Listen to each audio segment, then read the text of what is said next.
urang nyaritakeun haul berarti nyaritakeun maot. Lamun urang nyaritakeun maut berarti nyaritakeun alam akhirat.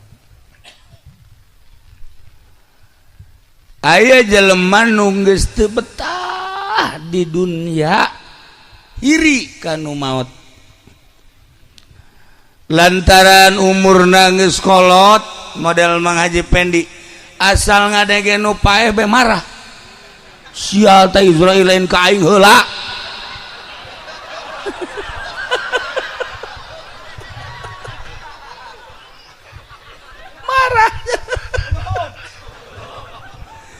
Unggal aya nu maot sahanapeun manehanana marah teu beres Israel cek yana atuh aing heula bae cek yana geus teu betah jasa hirup di dunia ieu hayang gegeuraan kukula ditanya lantaran sering Mah Haji kunaon sih sok mamarahan kitu hayang geura maot hutang hutang gede jasa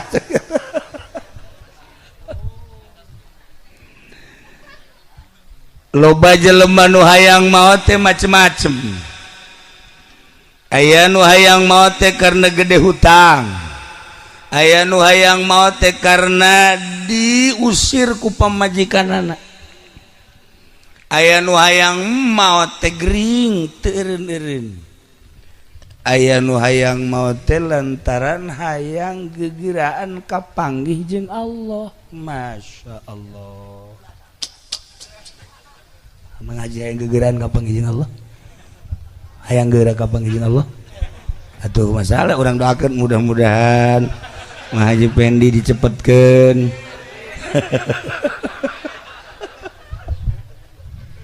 tuh aya nu hayang gegeuraan kapanggih jeung Allah sedengkeun kapanggih jeung Allah mah moal bisa lamun teu maot berarti hayang gegeuraan maut ya Allah ya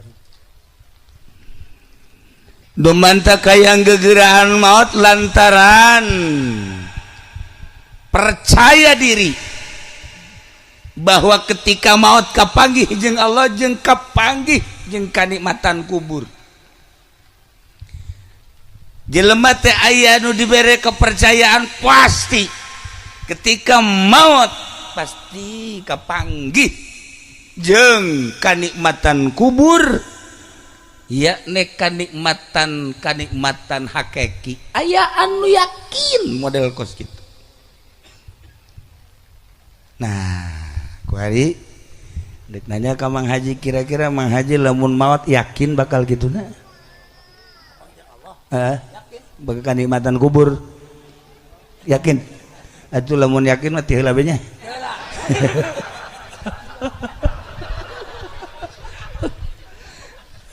lamun yakin mah ti heula masalah ya Allah ya Rabb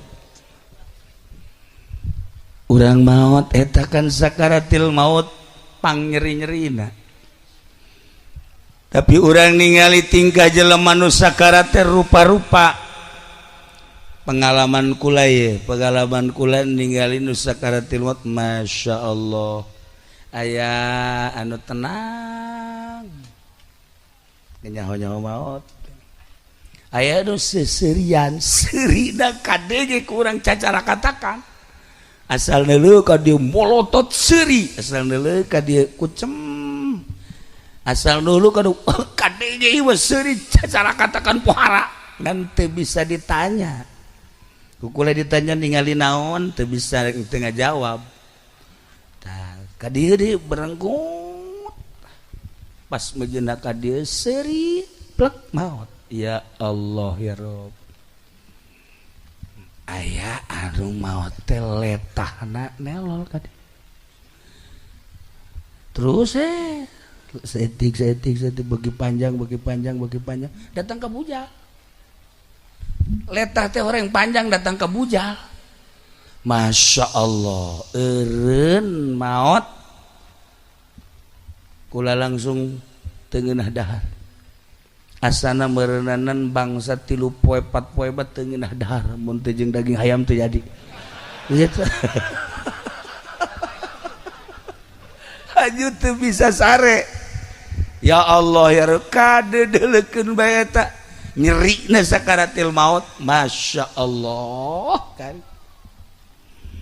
tingkah-tingkah sakarat anu katingali kurangan rupa-rupa geus kuari mah kembali ka diri urang teh bakal maut kumaha engke bakal kembali ka urang tadi ayatna dibaca kullu nafsin dha'iqatul maut wa innama tuwaffawna ujurakum yaumal qiyamah pasti kembali ka diri urang aing engke lamun maut kumaha ieu tingkah teh ahli-ahli Allah para ulama nu belah dieu babari maotna jeung ngarenaheun katinggalina kula nyaksian sababaraha ulama jeung sababaraha guru hampir nararikmat katingali sakarat Gusti Allah tah engke urang geus maot pandian dibungkus salat begitu dibungkus ya sampai kerteu ngeunaheun terus coba Haji Wawan nu ngeunaheun begitu naon ngaranna lapisan kahiji ditutup lapisan kadua roh asup terus dibungkus katilu urang aya di dinya ya Allah terus ditalian kenceng talianan jadilah pocong urang teh bakal kitu teh urang teh Gusti Allah nu agung ayeuna mah make jas jas lagi wallahu alam geus beres encan ieu meulina pokona nu jelas ginding we lah terus hayang laku deui kan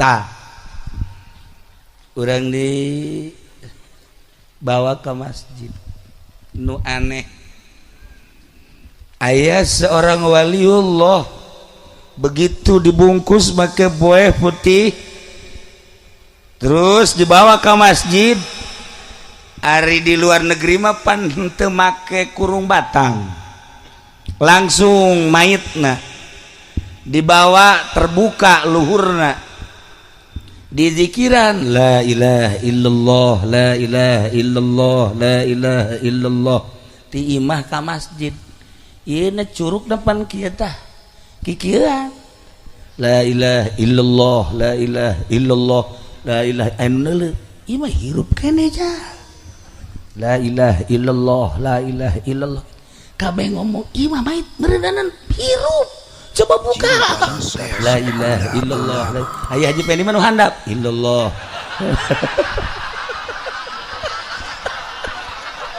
atuh mah teu beres overdosis ieu mah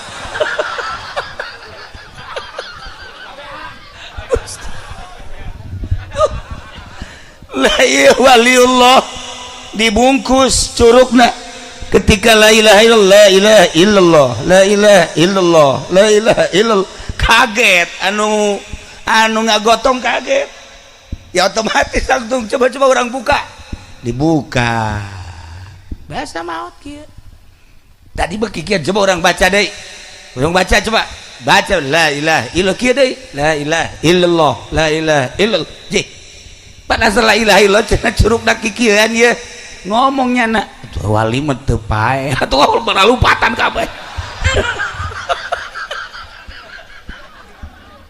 ngomong biasa masya Allah ialah seorang waliullah ngaranna Zunnun eta illallah masya Allah karim teu maot wali teh ngan zahirna hungkul maot pindah alam nikmat nah komo teman Sayyidina Umar mah Sayyidina Umar maot begitu maut langsung salaten kubur gitu dikubur jero kubur kan ditanya man rabbuka Cek Sayyidina Umar. Ieu kieu nanya ka batur. Cek Sayyidina Umar. Hei malaikat, kieu nanyana. Sakali dia coba tanya, "Man rabbuka?" Kira-kira aing nanya. Pantar kula lamun ditanya model kostum moal sieun. Coba si eta. Ya, aturan bisa gak jawab jadi henteu. Sidina Ali di luhur seserian bae ngintip, Sidina teh ngintip. Gideu gue Sidina Ali. Sidina Ali kikian bae. Tanya deh, awas ya cek Sidina Umar. Lamun nanya model kieu bae, awas ya. Mulai kuari. Turunkan coba pertanyaanana suarana. Ha turunkan. Turun man rabbuka tah kitu. Allahu Akbar. Muhammad Nabiuka. Muhammad. Muhammad kiblatuka. Baitullah. Sampai selesai awasnya.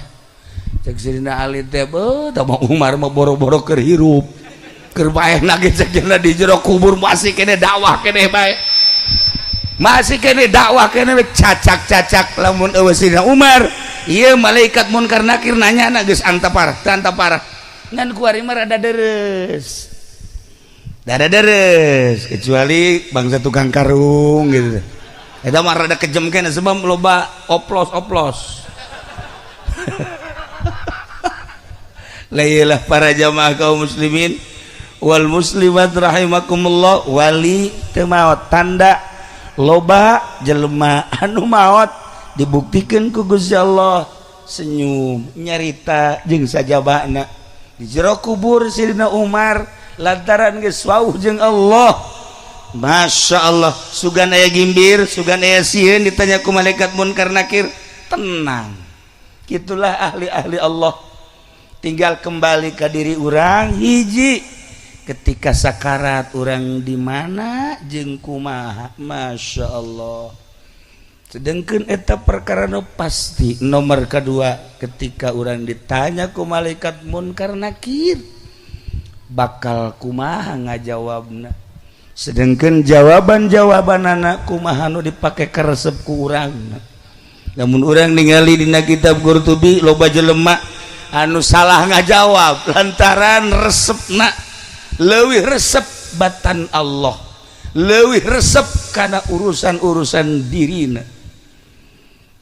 Abah mah nyaritakeun aya jelema dagangna jengkol bae, datang ke resep jasa ka jengkol. Ditanya di jero kubur, "Man rebuka jengkol." Abah eta. Ya Masya Allah. Nah, berarti sih ge lamun aja man rebuka karunggoni. Lah enggak sih mah langsung diseret. Ya Allah ya Rabb.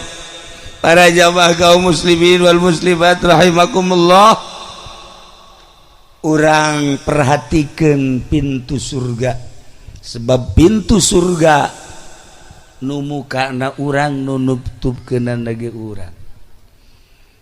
Paling istimewa lawang surga adalah menghargai ka indung bapa. Aya sahabat begitu emakna maot ceurik kokosodan. Begitu cerik ditanya banyak seorang sobat sih maut makna cerik datang ke pohara teka harti. Akhirnya di barepe kunaon ieu maneh make cerik popoharaan. Apa teh ingat kada takdir? Ingat. Sedih ku maut henteu. Ieu naon nu dipake ka sedih? Do dipake ka sedih teh hiji. Pintu surga teh aya dua, ngabakti ka indung jeung ka bapa, kuari emak geus eueuh. Jadi berarti pintu surga nu hiji geus nutup, tinggal pintu surga nu hiji deui. Tah jadi kula teh kuari teh sedih teh lain naon? Hayang terus ngabakti ka indung jeung bapa lantaran di dinya lah terletak ngabukana pintu surga. Kumaotna emak berarti pintu surga tinggal hiji deui.